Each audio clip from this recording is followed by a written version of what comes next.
I try to realize that in moments of crisis or in moments of adversity, that all due respect to myself, it's not about me.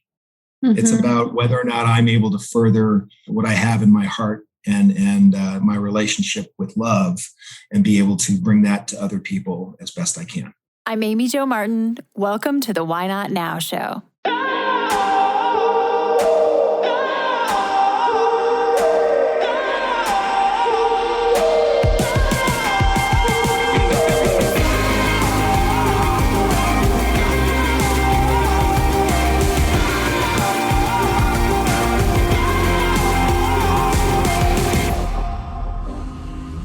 You know that thing you've been thinking about doing?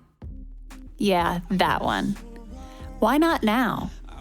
Have you ever actually taken the time to ask yourself, what's stopping me? Let's talk it through. This is your chance to give that idea the attention it deserves and take action.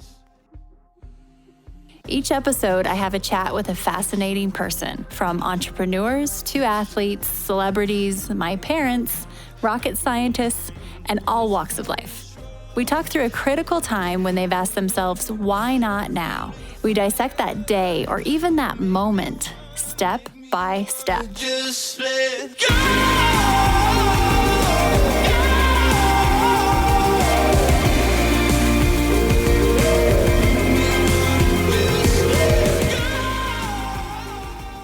Michael Stich is on the show today, and you are in for a treat. This is one of my favorite humans that we're talking to today. He is one of the most strategic, innovative thinkers I've ever met.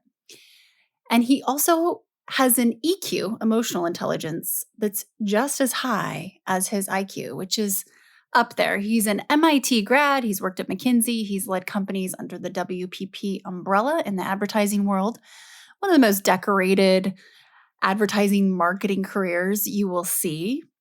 And I'm proud to call him a mentor of mine. I've known him for about 10 years. We have worked together in a variety of capacities. We've co-invested. I'm an investor in a new company that he is growing right now called CourtAvenue. And we talk through Michael's formula for problem solving. So you literally will get to hear step by step how he addresses a problem, an opportunity, I guess you would say. I give him a situation and he works it through for us. So you now have that formula, which is pretty exciting.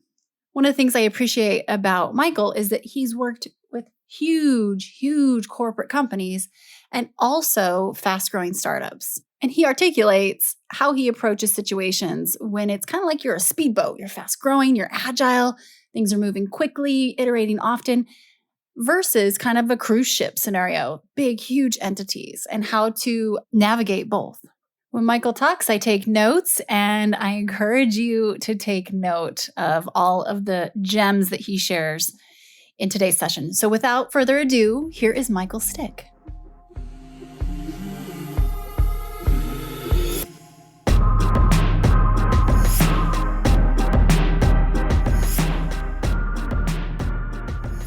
Michael, welcome to the Why Not Now show. I'm so excited to have you on. Yes. I am so excited to be here. I love your podcast. I love everything you're up to. And it's just wonderful to be a part of this. So thanks for the invitation. Absolutely. In the spirit of Why Not Now, can you tell me about a time when you had a big decision to make and you had to ask yourself, why not now? We'll dissect that day, that minute, that hour, that season, and really talk through how you navigated that delta between idea and action. I love the question. I love hearing others answer it on this podcast. The natural first response for me is this past November, making the decision to leave what was a very satisfying and very rewarding situation that I had with WPP running the global Dell Technologies business. To jump into a startup with my friends over at CourtAvenue, and to realize that all of the wonderful resources that come from working within a larger organization get stripped away, and jumping right into an environment of scarcity and of entrepreneurialism That's really been, I think, my most recent why not now moment of being willing to go for less in order to achieve some of the things that I wanted to accomplish. Wasn't an easy decision. Was a very considered moment over the course of 2020, but I dove in with both feet. It's just been a wonderful, wonderful experience ever since. It's funny because I remember hearing that, you were going to make this shift to CourtAvenue, and I was like, no way. It was such a big deal to get Michael Stich. And when Kenny Tomlin had mentioned, we were just talking about what a big decision that must have been, because that you were set and you've had such a decorated career, but it sent a huge message and signal, especially as an investor, that you believed in this. But what were some of the things that you were willing to go toward, to let go of, this extreme, I imagine, stability and a world that you had been living in for a while with such structure and iconic brand in that? What do you want to do over at CourtAvenue? What is it that pulled you? Well, thank you. I love thinking about it in that way with you. I'll start with, I learned about my why professionally from the courses of Rockfish. I think most people change their why over the course of their life, depending on what phase of life they're in. My joy, I joined Rockfish in 2010 with lots of enthusiasm about the fact that this thing was a fast-growing company. It was a new sort of hybrid agency / accelerator, that I was going to be able to do what I do well with regards to discovering innovations and helping people figure out how to take value of it. And it was going to be, financially lucrative and intellectually stimulating. And that's what I thought it was going to be great. I learned from Rockfish that my joy came from seeing other people be able to put a down payment on a house. And that I was able to help others pay off their college loans or get a car. And for me, it was like, it's actually, my joy is creating jobs for other people. And I didn't think that that's what it was going to be, but to see people go through, if you will, the natural progression of life that they would want for themselves, all on the basis of a good, developing, professional career. That's what my why is. And I found the benefit, the meaning that gives me is something that I want to just sort of continue to do while I can. Number one. Number two, I was 48. I'm 49 years old right now. And I feel like I've got another good run in me. And, who knows, as you start getting to my age and into the 50s, who knows how long you keep going with your run. Some would say your best years for entrepreneurship are in your 50s. Which might be another good reason for it. But for me, I felt like, my mix of energy and experience is still in a good window to go apply that towards something that can be exponential. And so I figured, why not now? And to go after that with a good burst. But I think what I saw is the ability to create those jobs and to build into the markets that I care about. Cincinnati and of course Austin and San Diego are amazing, but those areas are valuable to me. But also for the roles to be something that we could provide to people that frankly I really care about, and to see them be given the chance to go off and take the next step up and lead and to be able to support them on it. So that's what I'm doing, and I'm loving it. It's wonderful. It's wonderful to see. It's fascinating to look at. I just think about infrastructure and how you kind of went from the ultimate just so much to, okay, what are we going to build here? We've got a bunch of Play-Doh. And that can be equally as, like you said, you kind of go into this world of scarcity, but at the same time, opportunity isn't scarce. It's you can do anything. Backtracking for just a second, when you're making this decision, how do you make big decisions like that? Do you get a spreadsheet out? Do you pro and con it? I mean, you are an MIT grad. I mean, or how much of it is gut? Like, how do you get down to a yes or no? Well, I think, again, things change. I would tell you that for the last 20, 30 years of my life, for my life's biggest decisions, what car I'm going to buy, which house we're going to move into, what job I'm going to take, I do a sum of products decision calculator in an Excel spreadsheet that adds up all the different factors and weighs them into a sum of products model that allows for me then to decide with my head which ones of these options are right for me and why. And then I throw that out and I use my gut and I let my heart tell me, okay, which one is inside of you? And I have a friend in Austin who I graduated with from high school in Hong Kong named Bijoy Goswami, who describes this notion of the undeniable ah.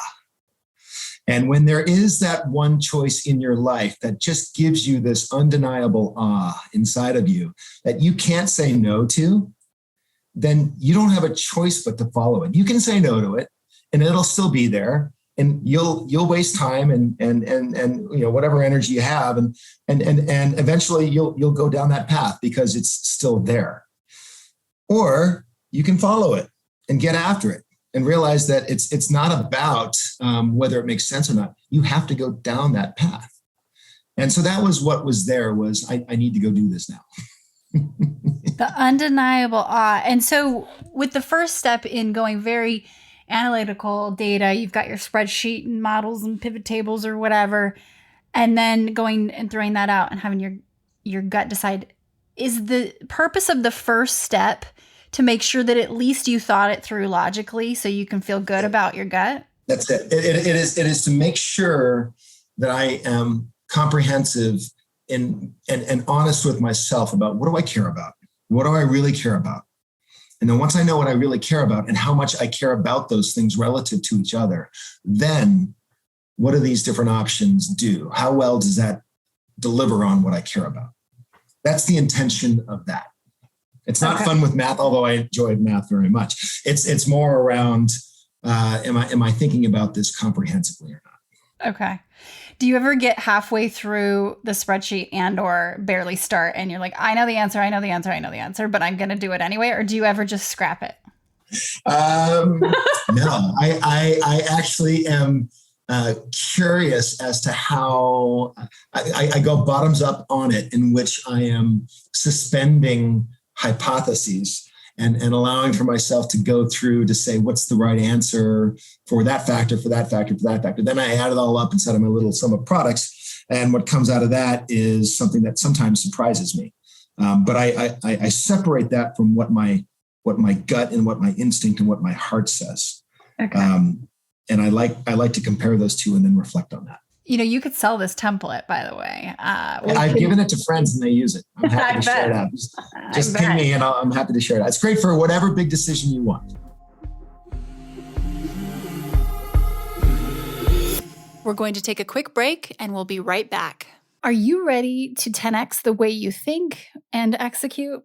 If you're a driven female entrepreneur or corporate leader who is ready to execute your ideas and grow your personal brand while generating more revenue, the Renegade Accelerator is for you.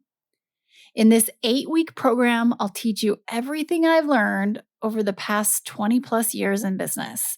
You'll soar in the areas of public speaking, personal branding, podcasting, partnerships, book publishing, wealth creation, and so much more. It's equal parts education, collaboration, and accountability.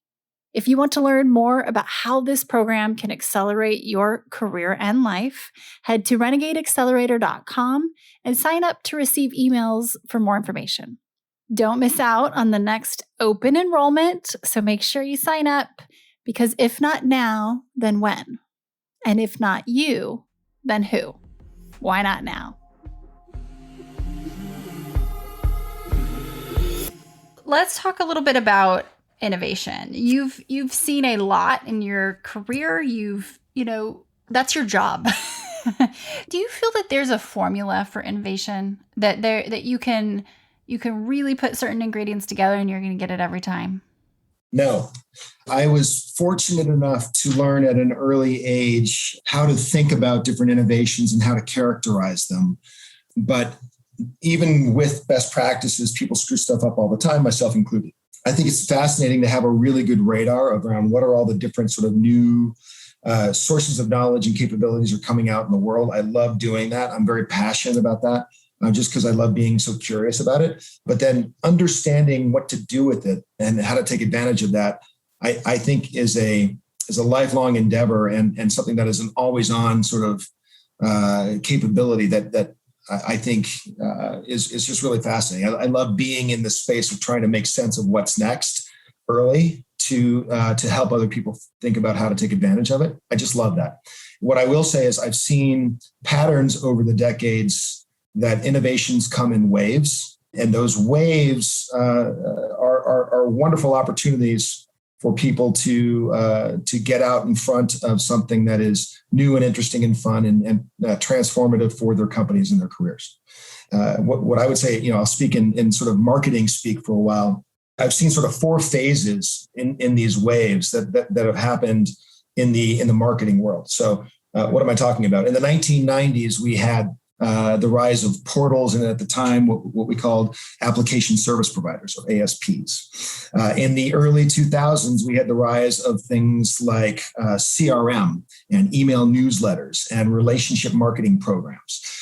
In the mid 2000s to late 2000s, you had Web 2.0 and APIs and the rise of social media, which you might know a thing or two about, along with the rise of mobile, app stores and iPhones and iPads, et cetera. In the early 2010s, you had here comes Amazon eating the world, and the rise of cloud and its ability to move everything into an availability that made all information accessible on any device, and being able to buy online went into every single industry with different phases in different places. And then over the last 5 years, we've been living in this world around journeys and customer experiences and being able to think through how do we create experiences out of platforms out of sort of optimized journeys for different experiences. Anyway, all of those are waves of innovations in the marketing world that I think people have really benefited from. But I'm starting to see patterns for marketers, and for that matter, from their agencies, which has been my world for the last 15 years, to think through how to take on each one of those waves. The first phase of this is, what is this thing and how do I take advantage of it? Or rather, what is this thing and why should I care about it? And it's incumbent upon the marketer to be curious, and it's incumbent upon the agency to know what that is and to demystify that innovation for the marketer. Phase 2 of that is, okay, I know that this thing matters. How do I win? And it's incumbent upon the marketer to energize his or her organization, incumbent upon the agency to develop winning strategies. The next phase is, okay, I know how to win. Now, how do I take this thing in-house? Because I'm spending too much money on you. And then the marketer's job is to figure out an insourcing strategy, and it's the agency's job to help them with that insourcing and to help them with the onboarding while still keeping certain portions of their solution external and valuable. And then the final phase is, how do I diffuse this innovation into my entire organization, such that every part of my organization has a job to be done and a role within it that makes it more normal and just part of my everyday life. And the agency's job is, great, thanks, you've got this, I'm on to the next one. And so that's a recurring set of phases that come in from any given wave of innovation. Right now, we're in front of another wave of innovation, and that's called artificial intelligence and blockchain and 5G. And there's a few of these that are coming on all at once that are going to fundamentally change not only marketing, but organizations.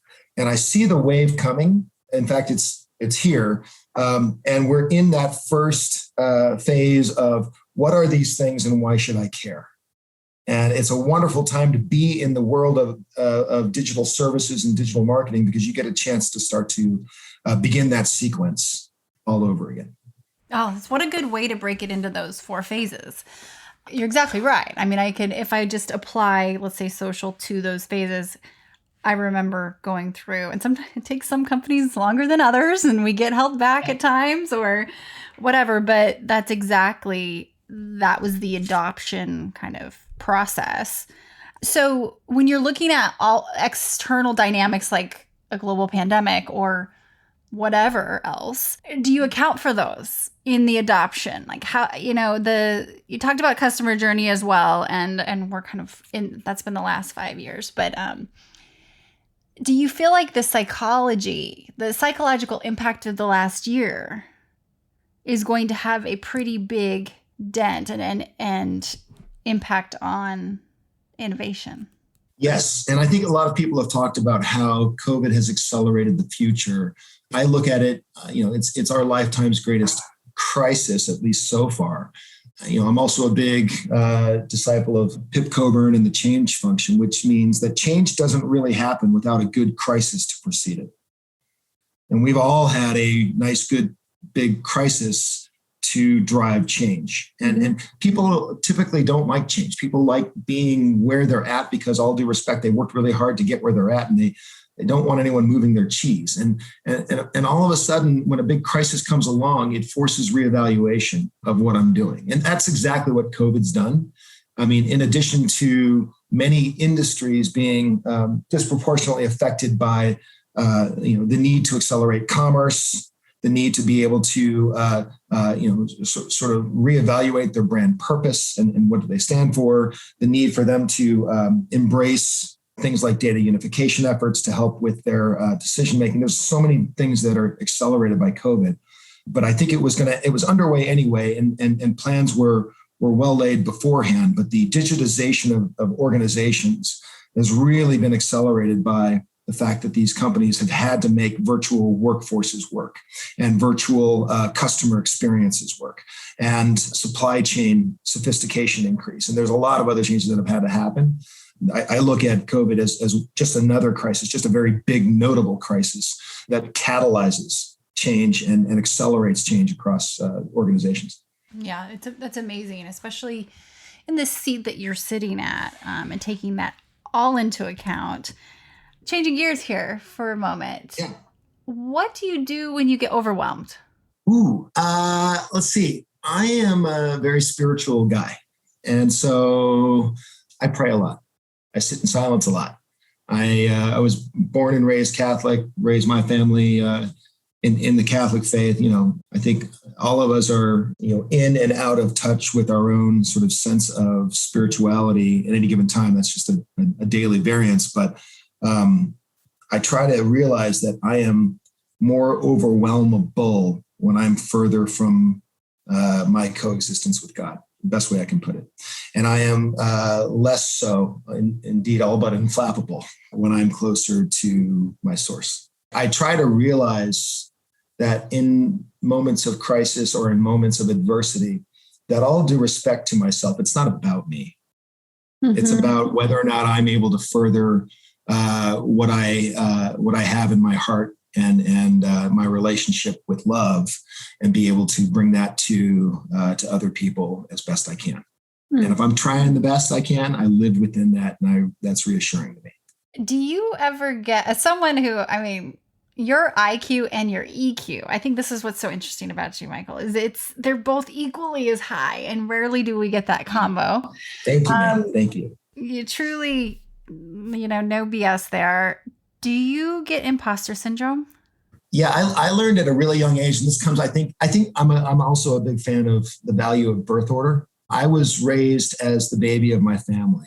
So I like to go last. I like to speak last. I like to read a room. I like to understand what someone else feels first, just because it helps me as the youngest to be able to watch what was, at the time, my older sister going first, right? Mm-hmm. My sister Angela, who is still going first in life, and I'm still watching her, and I follow what she does. But I think that also has taught me a skill set of not having to worry about being in the wrong place at the wrong time. It's that ability to understand what others are doing, what they care about, what their tendencies or preferences are. Really helps me to synthesize and think through, okay, then how can I be successful here? How can I be valuable here?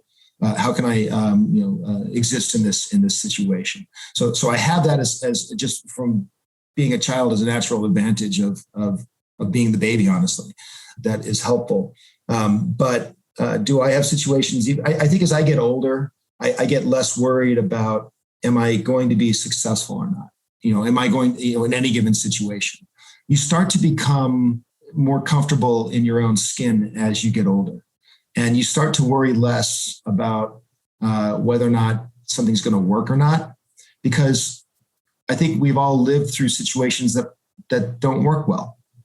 And we're still here. And we're able to pick ourselves up and able to try again and allow for certain things to work, even with best laid intentions, other things to fail. And that's okay.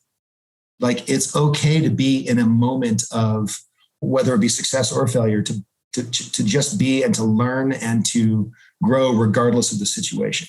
And it's also healthy to take a look at adversity as something that you learn from and as something that you improve by. There's so many of your other guests that have sort of reinforced that point. But I think just allowing for that and to live inside of, I don't want to say suffering, but in this sort of mentality of learning through a difficult situation, that is its own gift. I think as you get older, a matter of attitude and how do you want to take this, and knowing that no matter what, you're going to be better for it. Oh, I love that. Very interesting. And I had never thought about the birth order point, but that's also a pretty cool observation, and like to think about that conceptually. I guess I've just seen other people go first for the time, since the time I was a child, and observing them and learning and distilling and frankly doing some mimicry. Yeah. To try to understand, well, that actually worked over there. Okay, well, maybe I can try that on as a hat or whatever and see if it works or not. Yeah, no, absolutely. Absolutely. What's one lesson you find yourself learning over and over? The balance between when to create something new versus when to follow through with existing. And when do we choose to instigate and stretch and grow into new territories, and or when to continue through and see through and further existing efforts, commitments, endeavors, and that balance between them. Because doing one all the time burns you out. Mm-hmm. It's super fun, super exciting, especially for me. I like to create new more than I like to see through existing. At the same time, as I've gotten older, I've gotten better at seeing through what is existing as well. Being a dad and husband and sort of staying into the disciplines and commitments that we make as individuals. But at the same time, I think it's good to have that balance. And so as I keep trying to learn it, what does that balance look like? I'm always my natural propensity is to create new. And how do I make sure that I see through existing more consistently while still continuing to feed that urge to create new all the time? Do you have criteria on how you evaluate or how you make those decisions? Because I'm guessing you probably do. At least in your head. Maybe you haven't written it down, but yeah. I'm a maker of lists. And so for me, it's making sure that I've got my priorities in place and listed and in front of me, and that I'm keeping those present so that I'm working against them. It's also my to-do list, right? So to make sure that I've got these tasks that must get done and that they are in a constant state of prioritization to ensure that I've got the first things first as I'm knocking things down. And what I find is when I'm 80 for 20 on my lists, then it's time for me to think about, okay, what else is missing and what else should I be doing and what else is out there and how do I go create again? I never actually finish off any of my lists. Same. Oh, good. That feels so good to hear you say. I do try to work down them with some effort before I realize, you know what? I'm not going to get to those. And if I'm not, and it's not, creating enough of a priority, then it's probably not necessary. Interesting. Okay. I like that. So there's a little bit of, I would say, maybe it's a time, would you say a time quotient in there where how stretched do you feel in the moment? Am I being stretched enough? Do I want, okay. And maybe even curious or passionate, I imagine. That's very, very interesting. So I've been fortunate to kind of quietly not study under you, I guess I would say, but just you've really taken me under your wing and helped me in a lot of different situations. It's my pleasure to be working with you in any given way, Amy Jo. Seriously, I'm a big fan of yours and all that you've accomplished. Well, likewise, and thank you. And one of the things that you've really done is invited me in to opportunities, first of all, whether we're co-investing on something, whether it's you're leading the charge.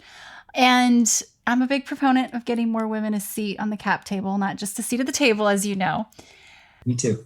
If we were to just brainstorm for 5 minutes, how do we do this more? Obviously, we have the Renegade Accelerator and we're full steam ahead, full court press. But, when we look at the big macro impact, what are some of your thoughts on how we can really 10x the movement and traction we're seeing with more women having that voice at those tables?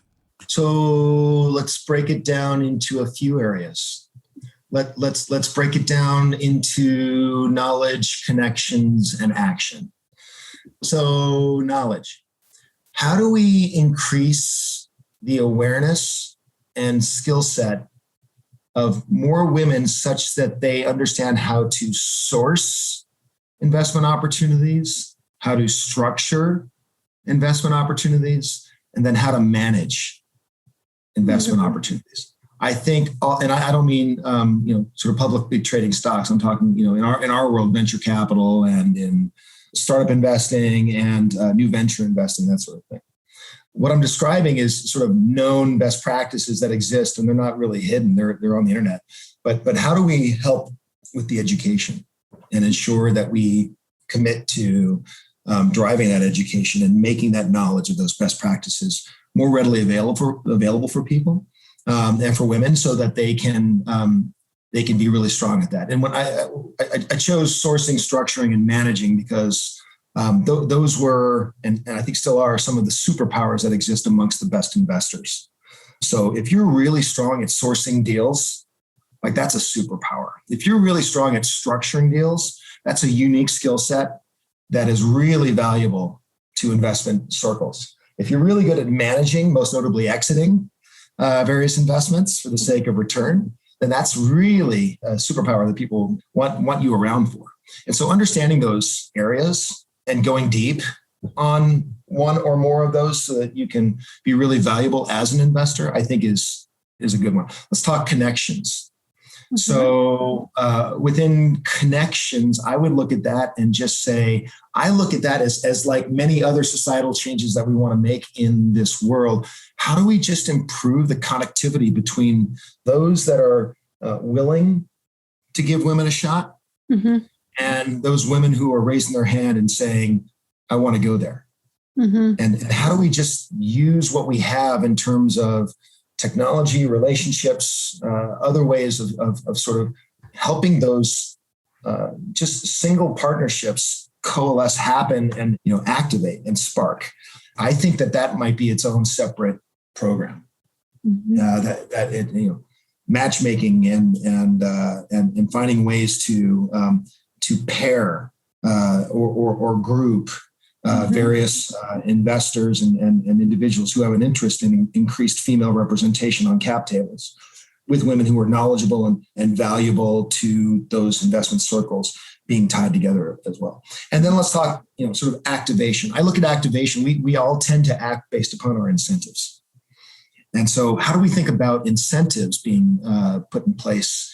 Social incentives, not necessarily just financial incentives, but societal incentives to help with, once those connections are made, that actually, no, we're going to go make this happen. Like we're going to ensure that there's rewards in some way for ensuring that we've got, that better representation on the cap table and those changes that we want to see made. So I kind of think about it and break it down in that way, and would say we probably can create some programs on each one of those.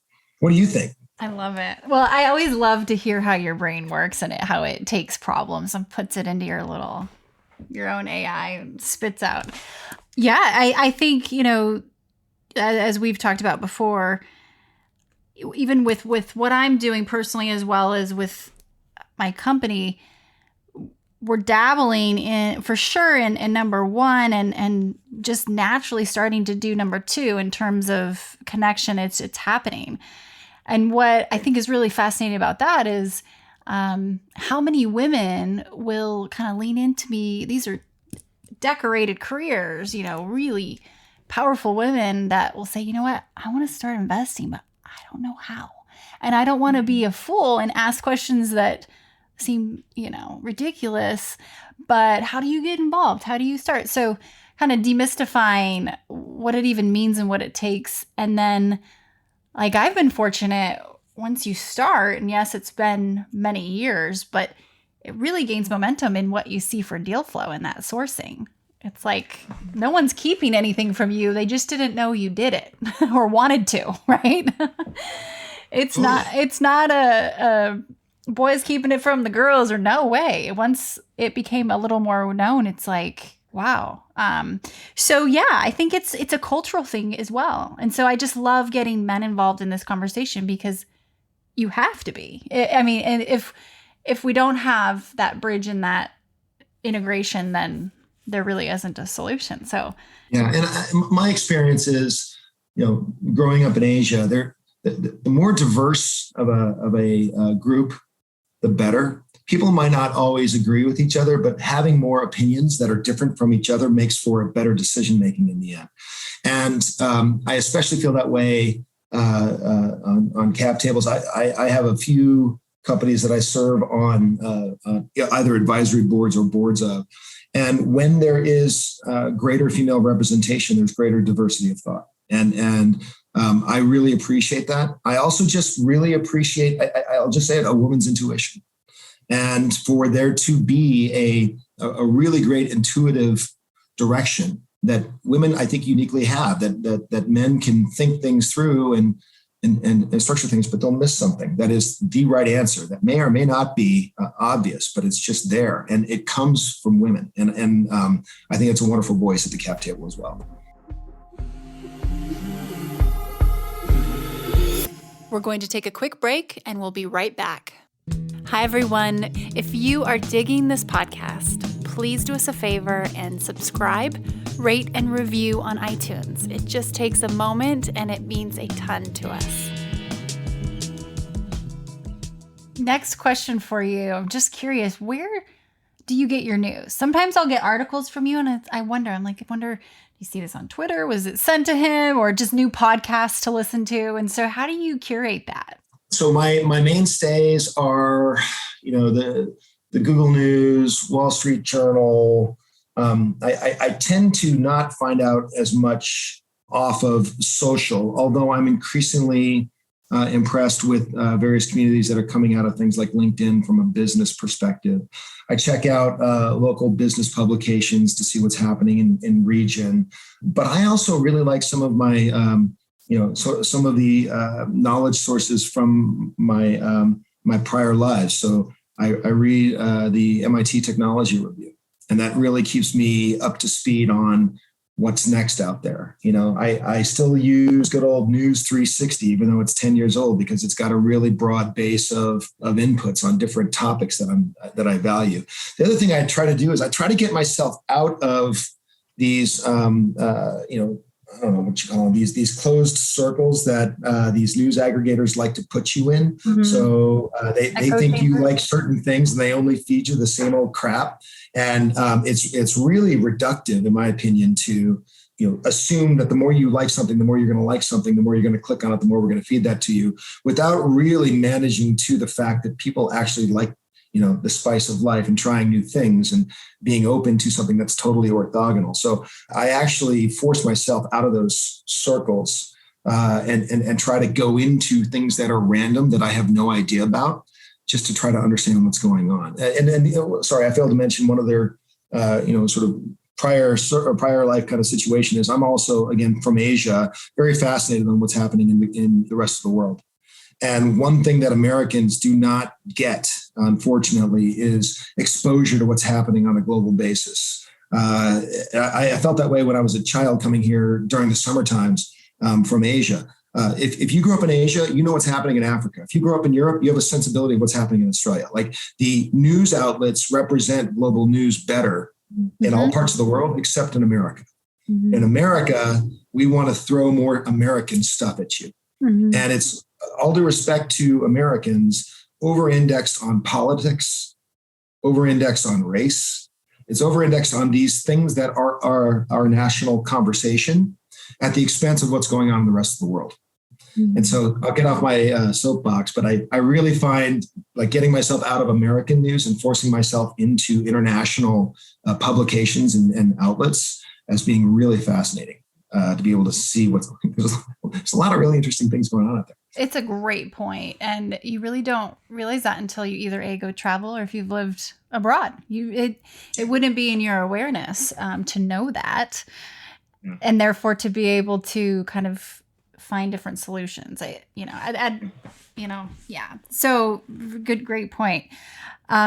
Okay, so let's bring it back home here. So let's say you're at WPP, your former amazing job, and prior to starting discussions and navigating, exploring this new opportunity, and knowing now what you're about to go in through, if you were to go back and say something to yourself in that moment before this opportunity, presented itself, what would you say? It's going to be harder than you think. And it's going to be more rewarding than you think. And it's not going to be what you think you're going to do. Do you think you would have done it still? I probably would have anyway. I probably would have. But this is by far the smallest company I've ever joined, right? The smallest company I joined before this was Rockfish in 2010 when it had 65 employees. Very thankful for Dan, Kenny, Ashley, Kevin, Ben, the others that had started up CourtAvenue, but I think I was employee number 6 or 7 coming in, and just the level of build out is different at this very, very early stage, and how we all together have to manage everything, and everyone has to do everything, and you have to scale up every last little policy of the organization from scratch, and manage things much, much more tightly than you might expect, even from a 50, 60, 70 person organization. And I'm learning that for the first time. So that's what I mean by harder. It's just it is much more formative and much more definitional. And I'm enjoying the experience, and that's why it's also more rewarding, because I tend to look at this and say, with any given stage of any given moment of an early stage company, you have to work 24 hours a day, but you get to choose what 24 hours a day you want to work. And when you're doing that, like, it can all feel like it's all just uphill all the time. But when you just take a moment and look back down the hill that you just climbed over the last 30 days or 3 months, you're like, golly, it's just amazing how much gets accomplished in such a short period of time. And it's really reassuring, but you can't look down too long, because you got to look back up and keep going. And I would have said to myself that it was different than what you think it was going to be. I set out to myopically focus on application of machine learning within marketing. And I'm doing that, but I'm doing a lot more than that too. And I'm very thankful to have both the client relationships and new employee additions that we have that really broadens that, such that is one of a few things that we're doing as a part of the CourtAvenue operating network as designed. So I'm spending some of my time on that. I'm spending some of my time on other things that are also useful and valuable. And, I'm able to scratch that itch because it's really fascinating to me. But I also realized that if I had only done that, I wouldn't have been as successful as we have been so far this year. So it's all good.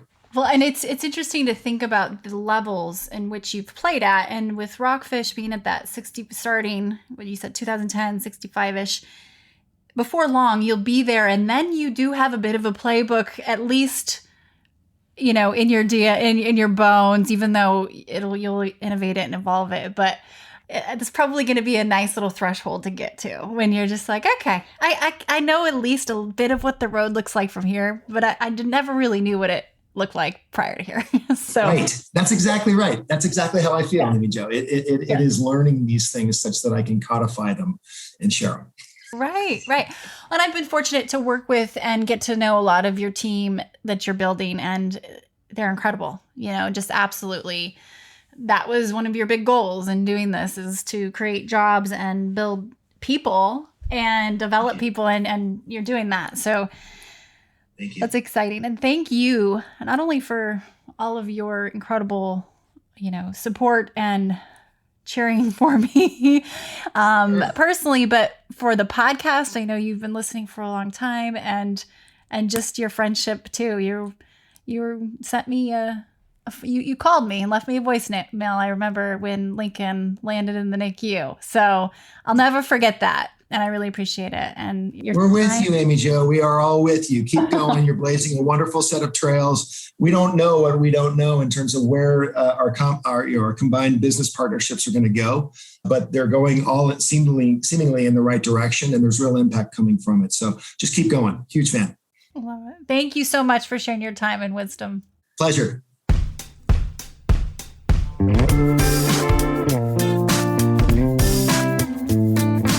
Hey everyone, thanks for listening to the show. Hit me up on social media to let me know what you think. I'm at Amy Jo Martin on Twitter, Facebook, Instagram, and LinkedIn. And I want to hear your Why Not Now moments so I can share them on the show. Just send me a note to whynotnow@amyjomartin.com. For show notes and other offers, you can visit amyjomartin.com/whynotnow. And while you're there, don't forget to sign up for my email newsletter for exclusive content and announcements. A big thanks to Rock Salt Music for all of the tunes by the talented John Coggins. And of course, a hat tip to Richard Brewer for editing and producing the show. I'll see you next time. And until then, why not now?